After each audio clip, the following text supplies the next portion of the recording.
Hello, hello, hello!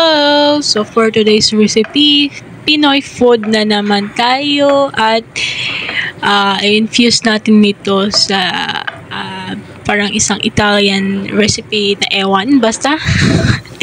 So meron ako ditong butter, 2 tablespoon, tapos tinunaw ko lang yan at inilagay ko na yung ating sibuyas at bawang, ginisa-gisa ko lang yan dyan guys. At syempre, ilabas natin yung kanilang aroma. So, pagkaraan yan, guys. So, ayan. Tinry ko lang siya or na-experiment lang ako na kakaibang putahe. So, chicken curry siya, guys. Tapos, nilagyan ko lang siya ng pasta. So, ano kayang masarap, magandang ipangalan sa ganitong recipe. So, meron ako ditong chicken thigh. Yes, chicken thigh po yung ginamit ko. Binabad ko po pala muna yan sa lemon at saka asin paminta lang guys. Para mawala lang yung lansa niya. Though hinugasan ko naman yan sa asin at suka.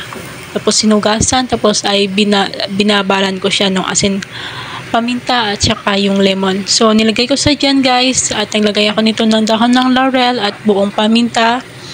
Tsaka, hinalo-halo ko lang yan para igisa natin. So, hayaan na natin na lumabas yung katas ng mga manok at mag-brown-brown ng kaunti yan guys. Tinakpan ko muna yan. Tapos, pagkalaan ng ilang minuto, syempre check natin ito kung pwede nang lagyan ng panlasa. So, ito nga ay nagdagdag na ako ng seasoning liquid natin. So, syempre, ang inyong tansya queen ay ginamit ang ipinagbabawal na technique. So, syempre, tansya-tansya na rin na lang natin yan. So, meron akong patis dito. Nagdagdag na ako dito ng patis. So, kaunti lang guys. Kasi yung ating chicken is may lasa na yan. Katulad ng sinabi ko, ay minarinate ko na ito sa asin at paminta at saka lemon. So, syempre, pagkalagay ng ating ibang panlasa, ay ihalo natin para maghalo dito sa ating mga manok. So, itong kailangan natin ng gulay, siyempre carrots, patatas at bell pepper, at nilagay ko ng chili. Siyempre, yung ating curry powder. So, ito yung available na curry powder natin dito. So, as you can see talaga guys, hindi talaga ako gumagamit ng measuring. So, tansya lang talaga guys. So, pag sa tingin ko ay kulang yung curry powder ay nagdagdag ako dito guys. So, meron kayong pakitin na yung ready mix na curry ay pwede nyo ilagay yung isang pakete yan dyan guys sa ating chicken. So, ayan, meron na ako ditong mga gulay. Ay, inilagay ko na nga ito dito, yung mga patatas at carrots natin na hiniwa sa ganito, guys. Ganito lang yung pagkahiwa ko sa carrots at patatas. Siyempre, guys, yung hiwa na gusto nyo, kung anong gusto nyo yung hiwa, depende po sa inyo yan kung anong gusto nyo. Malaki, maliit, or pahaba, o pabilog. Bahala kayo, guys. So, ito, meron akong gata dito. At saka, syempre, gagamit ako ng evaporated milk. So, pagka ilang minuto nga, inilagay ko na itong ating gata, guys, sa ating chicken. So, binawas ko lang yung 1 can na gata dito. So, cream po siya. Mas magandang gamitin yung coconut cream talaga, guys. Kasi merong gata na sa can na hindi siya cream. So, double check po natin pag bumibili tayo ng gata, guys. At syempre, ihalo-halo lang natin ito, guys, ng bahagya.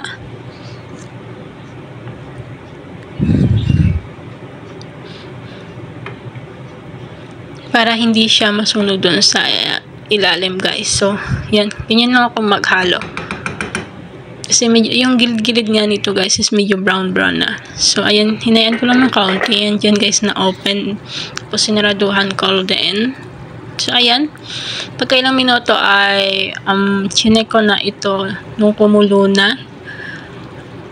Chinek ko rin pala yung lasa dito guys. Chinicheck ko pa yung lasa guys. Though hindi ko naman pinapakita sa inyo na nag-check ako ng lasa. Pero chinicheck ko talaga yung lasa kung okay na at hindi.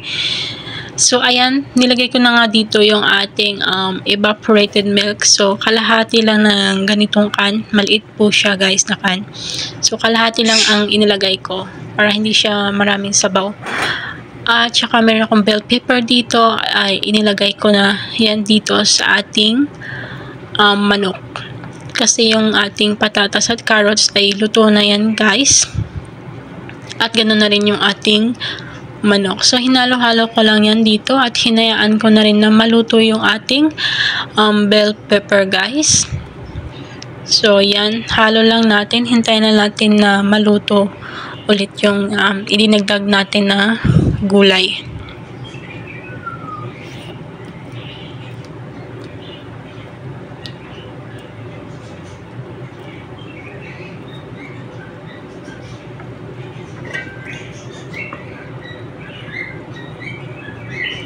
At takpan natin ng ilang minuto, i-simmer lang natin, hayaan lang natin na lumabas o magmantika yung ating gata at saka manok. So ayan guys, lumabas na yung mantika ng ating gata, nagmantika siya, kasama na yun siyempre sa fats or sa mga balat ng manok.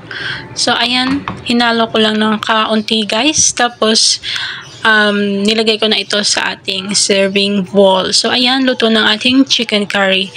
Pero nag-iwan ako ng sabaw doon sa ating kawali ng curry. Kasi may idadagdag ako doon para maiba naman. So, tinry ko yung ganito. Ito yung natirang pasta sa niluto ko. Tapos, kaysa naman itapon, so nilagay ko dito sa ating curry. So nagmantika na po talaga yung ating sabaw ng curry. So inilagay ko na yung ating ganitong pasta, shell pasta ba tawag dito? Basta kahit anong pasta na available sa inyo guys, try nyo gawin to sa sabaw ng curry. Masarap din ito guys na gawin. So minsan pag nag-experiment tayo ng food, lalo na ako guys, mahilig ako mag-experiment sa pagkain. So ayan, ihalo lang natin. So tapos nang ihiwalay-hiwalay natin yung mga nagdidikit na mga pasta sa ibang pasta, hayaan natin ihalo ng ihalo at maghiwalay-hiwalay itong nagdidikita na ito para yung lasa ng curry ay maghalo talaga sa buong pasta. So ayan, halo lang tayo ng halo guys. So nagdagdag ako dito ng kaunting all-purpose cream at saka yung parmesan cheese dito. So ayan, siguro 2 tablespoon na parmesan cheese yung ating idinagdag dito. Tapos yung cream natin 3 to 4 tablespoon lang ang inilagay ko guys, para hindi lang siya medyo mag-dry yung ating pasta. So pwede rin yung sabaw ng curry, pwede nyo ding idagdag nyo pa dito para talagang mas malasa yung ating pasta. So yan guys, pagkatapos nyan, pwede na itong iserve kasama yung ating chicken curry guys. So I hope you will try this recipe and enjoy it. And para sa ating ayan, nagdagay lang ako ng all-purpose seasoning, pang garnish lang guys, optional lang yan guys. So yun nga guys, so hope you will enjoy this recipe. And